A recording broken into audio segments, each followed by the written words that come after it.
Hi friends, welcome back to Jaya svantaillu అండి. ఈరోజు chicken tikka fry చేస్తున్నానండి. ఇగోండి చికెన్ తీసుకున్నాను, ఇంత పావు కేజీ ఉంటుందండి చికెను తీసుకున్నాను.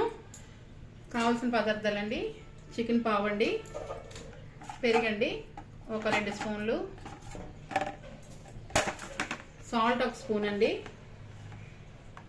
చికెన్ మసాలా పొడి 1 స్పూన్, హాఫ్ స్పూన్ అండి, పసుపు 1 హాఫ్ స్పూను, ధనియా పొడి 1 స్పూను, ఒక హాఫ్ స్పూను అల్లం వెల్లుల్లి పేస్ట్, కొద్దిగా మిరియా పొడి అండి, 1 స్పూన్ ఏమో కారం అండి, ఒక నిమ్మ చెక్క. మనం నిమ్మ చెక్క వేసుకుందాం అండి.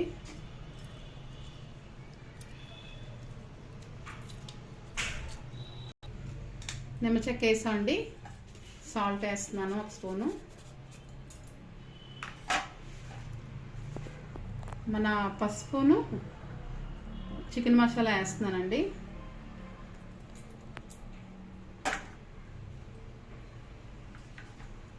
అల్లం వెల్లుల్లి పేస్ట్ కూడా వేస్తున్నానండి. ఇవన్నీ కలిపిస్తున్నాం. ఫస్ట్ నేను ఆల్రెడీ ఫ్రిడ్జ్లో పెట్టి తీసానండి. చికెన్ ఒక హాఫ్ అన్ అవర్ చికెన్ ఫ్రిడ్జ్లో పెట్టి తీసాను.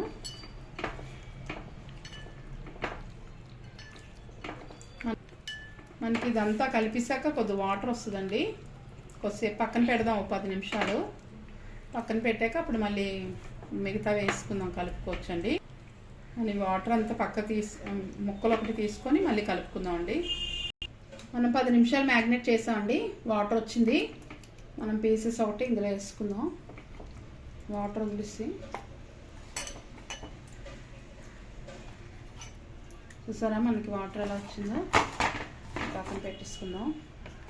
ఇప్పుడు మనం ధనియా పొడి వేస్తున్నాం అండి, కారం వేస్తున్నాం, మిరియాల పొడి వేస్తున్నాం, పెరుగు వేస్తున్నాం అండి.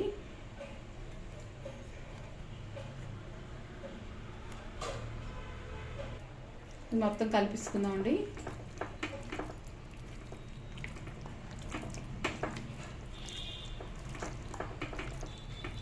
మొత్తం కలుపుకొని ఒక 10 నిమిషాలు పక్కన పెడదామండి. మనకి టైం ఉంటే ఒక గంట పెట్టుకోవచ్చు, అరగంట పెట్టుకోవచ్చు, మన ఇష్టం అండి. టైం పెట్టి ఒక జాయింట్ కూడా ఉందండి చిన్నది, అలా మనం టైం పెట్టి పెట్టుకోవచ్చండి. నేను 10 నిమిషాలు ఉంచుతాను. ప్యాన్ పెట్టామండి, స్టవ్ వెలిగించి. మనం మ్యాగ్నేట్ చేసుకున్నాం కదా, 10 నిమిషాలు అయిపోయిందండి. రెడీ అయింది మన చికెను. బటర్ వేస్తున్నానండి, మనం తయారు చేసిన బటర్ ఇది.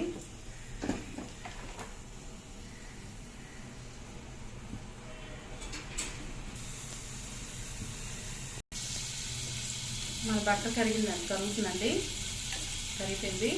ఒక పీసెస్ వేస్తున్నాను. చికెన్ టిక్కా ఫ్రై అండి.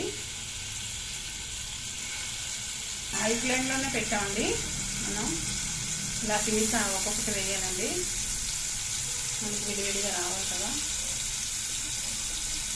అంటే వేసుకున్నామండి, ఫ్రై అవుతుంది. కొద్ది బటర్ వేద్దామండి. మనం కొద్ది బటర్ వేద్దామండి, కొద్ది తగ్గుతుంది కదా.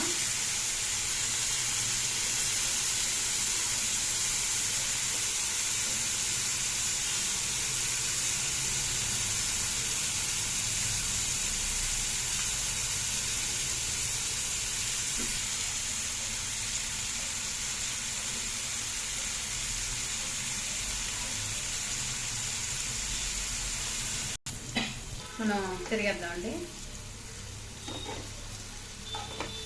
చిన్న చిన్న పీసెస్ కట్ చేశానండి, బాగా వేస్తుందండి.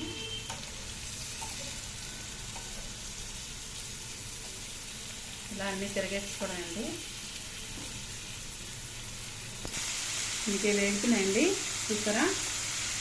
మనం ఇలాగా మంచిగా కలర్ వచ్చేలా వేయించుకోవాలండి. ఇలాగా అన్నీ అవుతున్నాయి. ఆయిల్లో పెట్టాము. మన చికెన్ టిక్కా ఫ్రై అయిపోయిందండి. స్టవ్ ఆపేసాను. చూసారా ఎంత బాగా వచ్చిందో.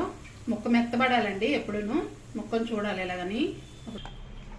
మన చికెన్ టిక్కా ఫ్రై అయిపోయింది ఫ్రెండ్స్. చూడండి, చేయండి, లైక్ చేయండి, షేర్ చేయండి, సబ్స్క్రైబ్ చేయండి. బాయ్ ఫ్రెండ్స్, నెక్స్ట్ వీడియో కలుద్దామండి.